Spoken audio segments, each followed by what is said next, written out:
എല്ലാവർക്കും എൻ്റെ പുതിയ വീഡിയോയിലേക്ക് സ്വാഗതം. ഇന്ന് ഞാനിവിടെ തയ്യാറാക്കാൻ പോകുന്നത് കപ്പത്തോരൻ. കപ്പത്തോരൻ തയ്യാറാക്കാൻ വേണ്ടി നമുക്ക് ആവശ്യമുള്ള സാധനങ്ങൾ: കപ്പ ചീകി അരിഞ്ഞത്, വെളുത്തുള്ളി, നല്ല ജീരകം, വൻപയർ വേവിച്ചത്, തേങ്ങ, കറിവേപ്പില. ഇരിക്കുന്ന കപ്പ നമ്മൾ ഒരു ചെറിയ ചൂടുവെള്ളത്തിൽ ഒന്ന് ഇട്ട് അതൊന്ന് ഊറ്റിയെടുക്കണം. കുറച്ച് നേരം ഇട്ട് എന്തിനാന്ന് വെച്ചാൽ ഈ കപ്പയുടെ കട്ടൊക്കെ പോകാൻ വേണ്ടിയിട്ടാണ്. ഒത്തിരി തിളച്ച വെള്ളം ആകരുത്, ചിലപ്പോൾ കപ്പ അങ്ങ് വെന്തു പോകും. ഇനി ഇത് നമ്മൾ ഒന്ന് അരിച്ചെടുക്കണം. നമുക്ക് ഈ കപ്പ ഒന്ന് അരിച്ചെടുക്കാം.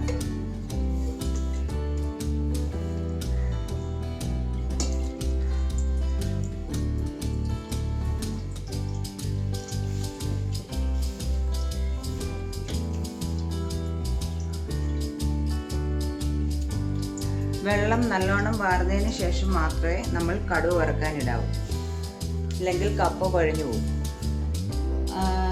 5-10 മിനിറ്റ് വെള്ളം തോരാനായിട്ട് വെക്കണം. അപ്പോഴത്തേക്ക് നമുക്ക് അതിന് വേണ്ട അരപ്പെടുക്കാം. ഈ തേങ്ങയും നല്ല ജീരകവും വെളുത്തുള്ളിയും കൂടെ ചതച്ചെടുത്ത് നമുക്ക് വെക്കാം. നമ്മൾ ചതയ്ക്കുന്നതിൻ്റെ കൂടെ ഒരു പച്ചമുളകോ അല്ല 2-3 കാന്താരിയോ ഇട്ട് ചതച്ചെടുക്കുകയാണെങ്കിൽ ഒന്നുകൂടെ നല്ലതായിരിക്കും.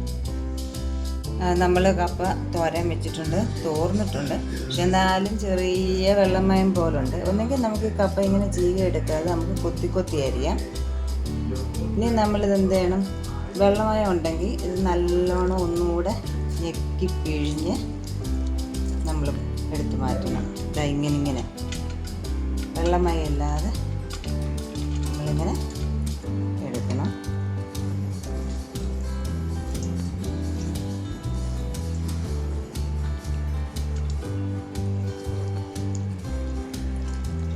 കൊത്തി അരിയുകയാണെങ്കിൽ ഇത്രയും വെള്ളമയം വരത്തില്ല, പെട്ടെന്ന് തന്നെ തോരും. ഇത് ചീരിയാണ് എടുത്തത്. വെള്ളം തോർന്നിട്ട് അതിനകത്ത് വെള്ളം ഉണ്ടായിരുന്നു. വെള്ളമയത്തോടെ നമ്മൾ വെച്ച് കഴിഞ്ഞാൽ തോരനുണ്ടാക്കുമ്പോൾ കുഴഞ്ഞു.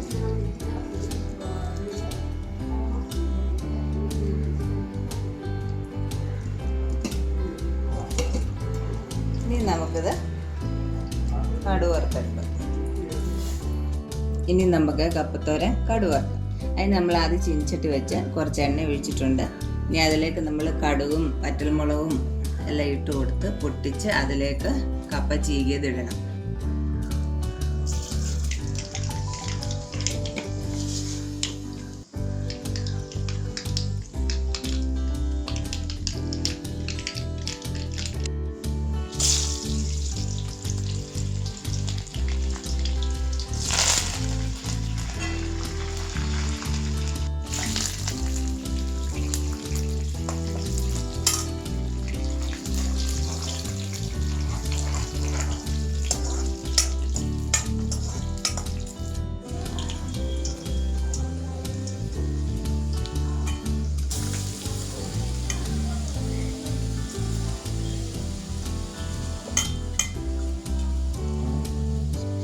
നമ്മൾ കുറച്ച് മഞ്ഞൾപ്പൊടി, മുളക് പൊടി ഇട്ട് നമ്മൾ നല്ലോണം ഇളക്കി ചെറുതായിട്ടൊന്ന് ആവി കയറ്റാൻ വെക്കണം. ഇനി നമ്മൾ ഇതിലേക്ക് ഇച്ചിരി ആവശ്യത്തിന് ഉപ്പിട്ട് കൊടുക്കുക. അത് കഴിഞ്ഞ് ഇളക്കുക.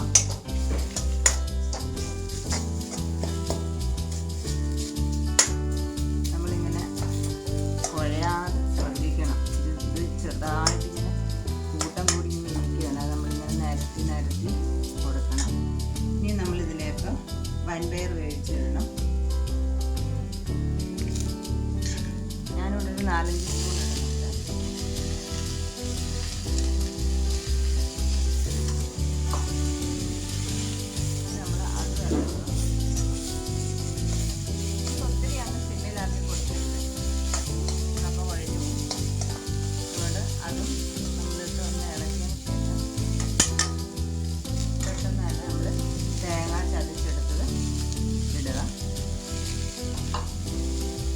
എന്നിട്ട് നമ്മൾ കപ്പയും ഇതെല്ലാം കൂടി ഇങ്ങനെ ആവി കയറാൻ വേണ്ടി പൊത്തി വെക്കുക. ഇവിടെ ഇപ്പം കപ്പത്തോരൻ തയ്യാറായിട്ടുണ്ട്. എല്ലാവർക്കും ഇഷ്ടപ്പെട്ടെങ്കിൽ ട്രൈ ചെയ്ത് നോക്കുക. എല്ലാവരും എൻ്റെ വീഡിയോ സബ്സ്ക്രൈബ് ചെയ്യുക, ഷെയർ ചെയ്യുക. ഇനി ഞാൻ അടുത്തൊരു പുതിയ വീഡിയോയുമായിട്ട് വരുന്നത് വരെ ബൈ.